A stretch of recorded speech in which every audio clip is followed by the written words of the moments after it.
All right, I want you to just forget everything you think you know about ancient history, about tombs, about pharaohs, all of it.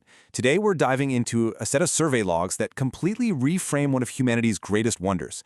We're going to see it not as a monument to the past, but as a gateway to a network that spans the entire galaxy. And this right here, this is the sentence that unlocks everything we're about to talk about.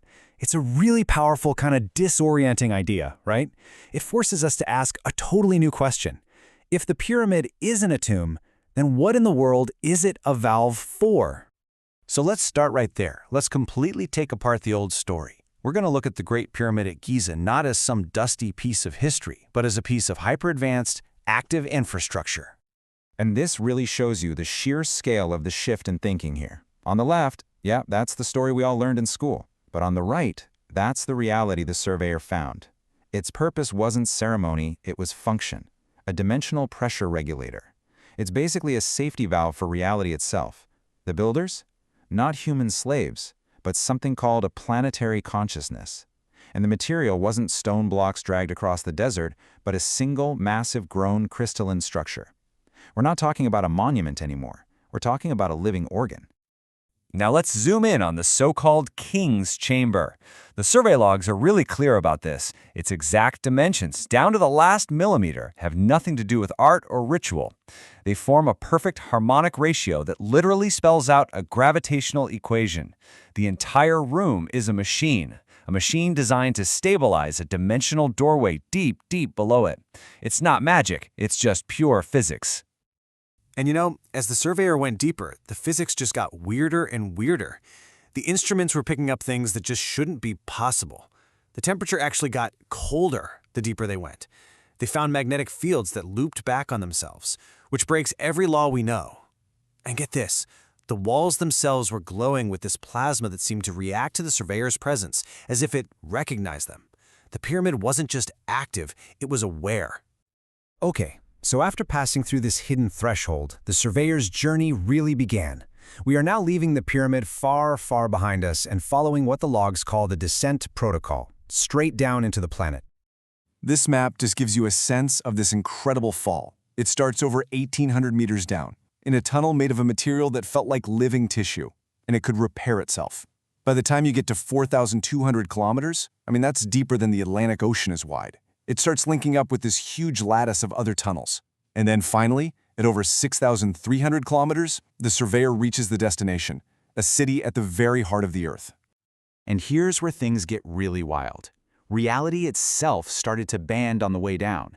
The gravitational forces were so intense that time began to dilate. So a journey that felt like only 3 hours to the surveyor actually took 17 hours on the surface. The fundamental rules of the universe were changing with every meter they dropped. So the descent is complete, and the surveyor arrives. But not in some big cave. Oh no, this is an inverted world. Welcome to the architecture of what the logs call the world heart. Just try to wrap your head around this number for a second. There is a hollow, inhabited sphere inside our planet's core that is 4,800 kilometers wide. That is a space so enormous, you could basically drop the entire continental United States inside of it and still have room left over. The sky isn't a sky, it's the glowing inner mantle of our own planet. And the city itself, it's just as impossible as the space it's in. It's built from what looks like solidified light. The geometry is all non-Euclidean. Think M.C. Escher on a planetary scale, where towers can rise and fall at the same time. The buildings aren't just structures. They're also supercomputers. The population is estimated to be at least 4.7 trillion. But these aren't people the way we think of them.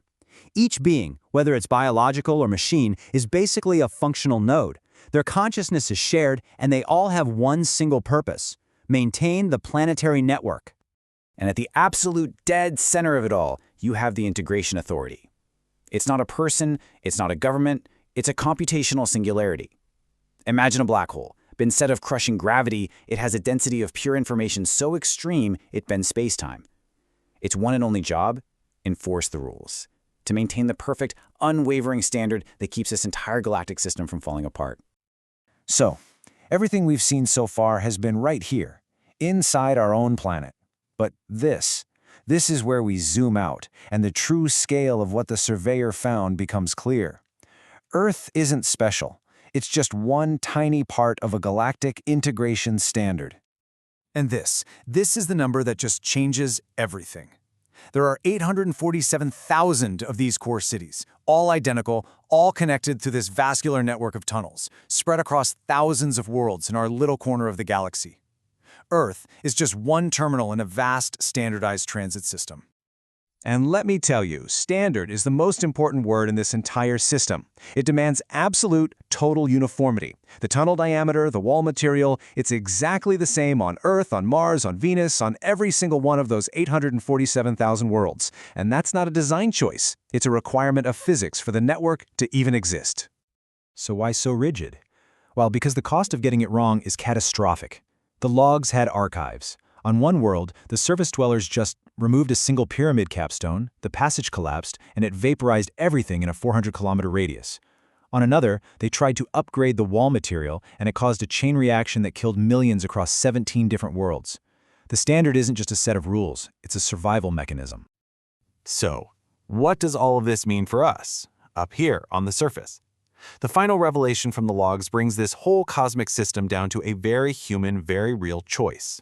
It's an invitation, and it's written in stone. Here it is, the fundamental truth the surveyor brought back.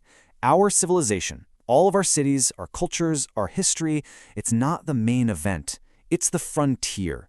It's an experiment happening in the thin, fragile skin of the biosphere, while the real, permanent civilization carries on in the core and has for billions of years.